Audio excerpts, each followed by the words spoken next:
الله الرحمن الرحيم وما من دابة في الأرض إلا على الله رزقها ويعلم مستقرها ومستودعها كل في كتاب مبين صدق اللہ العظیم۔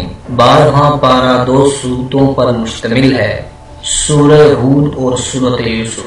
سورہ ہود کی صرف 5 آیات 11ویں پارے میں ہیں، باقی پوری سورت 12ویں پارے میں ہے۔ سورہ ہود مکی سورت ہے، اس میں 123 آیات اور 10 رکوع ہیں۔ اس سورت کی ابتدا میں قرآن کریم کی عظمت شان کو بیان کیا گیا ہے کہ یہ اپنی آیات، معانی اور مضامین کے اعتبار سے محکم کتاب ہے اور اس میں کسی بھی اعتبار سے فساد اور خلل نہیں آ سکتا اور نہ اس میں کوئی تعارض یا تناقض پایا جاتا ہے۔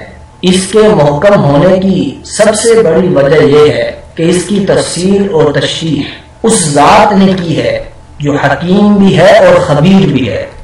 اس کا ہر حکم کسی نہ کسی حکمت پر مبنی ہوتا ہے اور اسے انسان کے ماضی، حال، مستقبل، اس کی تمام نفسیات، کمزوریوں اور ضروریات کا بخوبی علم ہے۔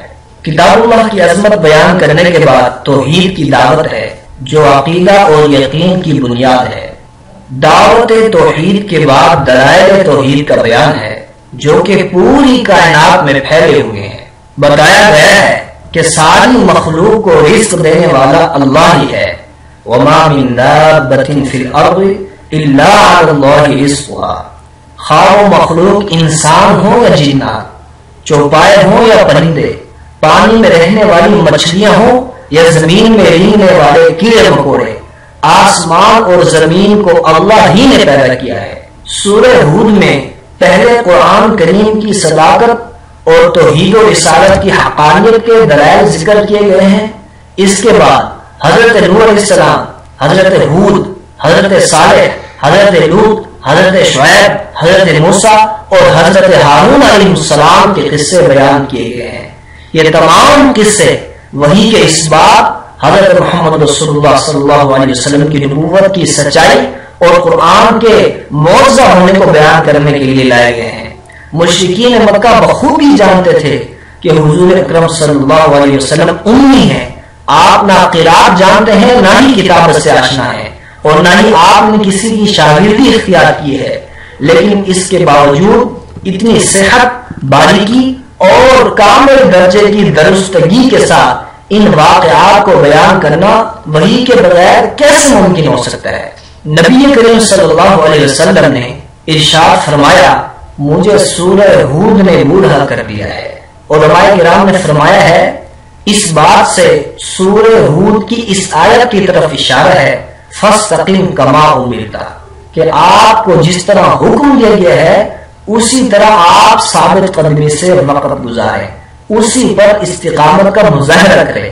تو استقامت اتنی اہم چیز ہے کہ نبی کریم صلی اللہ علیہ وسلم نے اس کے متعلق ارشاد فرمایا کہ مجھے سورہ ہود نے بوڑھا کر دیا ہے۔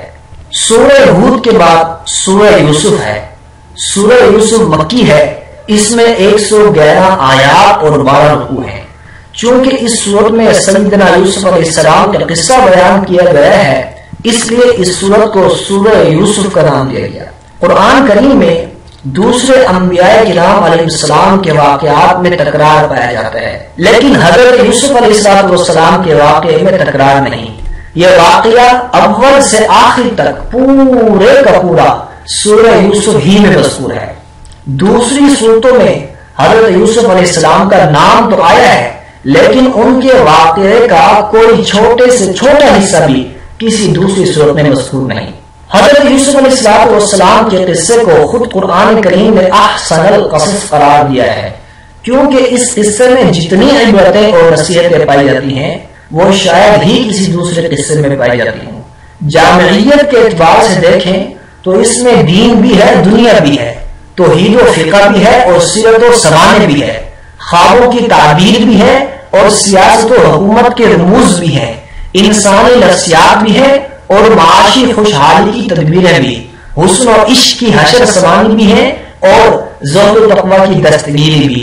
اس میں انبیاء اور صالحین کا تذکرہ بھی ہے اور ملائکہ اور شیاطین کا بھی، جنوں اور انسانوں کا تذکرہ بھی ہے، چوپاؤں اور پرندوں کا بھی تذکرہ ہے، بادشاہوں، تاجروں، عالموں اور جاہلوں کے حالات بھی ہیں، اور راہ راست سے ہٹ جانے والی عورتوں کی ہیلہ سازی، مکاری اور حیا باختی کا تذکرہ بھی ہے۔ اس قصے میں گمنامی بھی ہے اور شہرت بھی ہے، غربت بھی ہے، ثروت بھی ہے، عزت بھی ہے، ذلت بھی ہے، صبر بھی ہے، استقامت بھی ہے۔ ایک بڑی خوبی جو اس قصے میں پائی جاتی ہے وہ یہ کہ اس قصے کے ضمن میں حضور اکرم صلی اللہ علیہ وسلم اور ان کے مخالفین کے حال اور مستقبل کا پورا نقشہ کھینچ دیا گیا ہے۔ یوسف علیہ السلام کی طرح ہمارے آقا صلی اللہ علیہ وسلم کے ساتھ بھی قریشی بھائیوں نے حسد کیا، قتل کے مشورے کیے، آپ کو مکہ چھوڑنا پڑا، 3 دن تک غار سور میں رپوش ہونا پڑا، وہاں سے مدینہ ہجرت فرما گئے، وہاں بتدریج آپ کو عروج حاصل ہوا، یہاں تک کہ آپ پہلی اسلامی مملکت کے سربراہ بن گئے، مکہ فتح ہوا تو قریشی بھائی نادم و شرمندہ ہوئے، انہیں آپ علیہ السلام کے سامنے شرمندہ ہونا پڑا۔ اتفاق کی بات یہ ہے کہ آپ علیہ السلام نے فتح مکہ کے موقع پر ارشاد فرمایا تھا، میں تم سے وہی بات کہتا ہوں جو میرے بھائی یوسف نے اپنے بھائیوں سے کہی تھی، لا تثریب علیکم اليوم، جاؤ تم آزاد ہو، تم پر کوئی آج کے دن الزام نہیں۔ حضرت یعقوب علیہ السلام کے 12 بیٹے تھے، حضرت یوسف علیہ السلام ان میں سے غیر معمولی طور پر حسین تھے، اور ان کی سیرت اور صورت دونوں کے حسن کی وجہ سے والد گرامی بے پناہ محبت کرتے تھے۔ محبت کی ایک وجہ آپ کا اور آپ کے بھائی بنیامین کا سب سے چھوٹا ہونا بھی تھا، جبکہ دونوں کی والدہ بھی انتقال کر چکی تھی۔ چھوٹے بچے سے محبت انسان کی فطرت ہے۔ حضرت حسن رضی اللہ تعالیٰ عنہ کی بیٹی سے سوال کیا گیا، آپ کو اپنے بچوں میں سب سے زیادہ کس سے محبت ہے؟ تو انہوں نے جواب دیا، چھوٹے سے محبت ہے جب تک کہ وہ بڑا نہ ہو جائے، غائب سے محبت ہے جب تک کہ وہ واپس نہ آ جائے، اور بیمار سے محبت ہے جب تک کہ وہ تندرست نہ ہو جائے۔ اس محبت کی وجہ سے بھائی حسد میں مبتلا ہو گئے اور اپنے والد کو تفریق کہہ کر حضرت یوسف علیہ السلام کو جنگل میں لے آئے اور آپ کو کنویں میں گرا دیا۔ وہاں سے ایک قافلہ گزرا، انہوں نے پانی نکالنے کے لیے کنویں میں ڈول ڈالا تو اندر سے آگ نکل آئے، قافلے والوں نے مصر جا کر بیچ دیا، عزیز مصر نے خرید کر اپنے گھر میں رکھ لیا، جوان ہوئے تو عزیز مصر کی بیوی آپ پر فریفتہ ہو گئی، اس نے برائی کی دعوت دی، آپ نے اس کی دعوت ٹھکرا دی، عزیز مصر نے بدنامی سے بچنے کے لیے حضرت یوسف علیہ السلام کو جیل میں ڈلوا دیا۔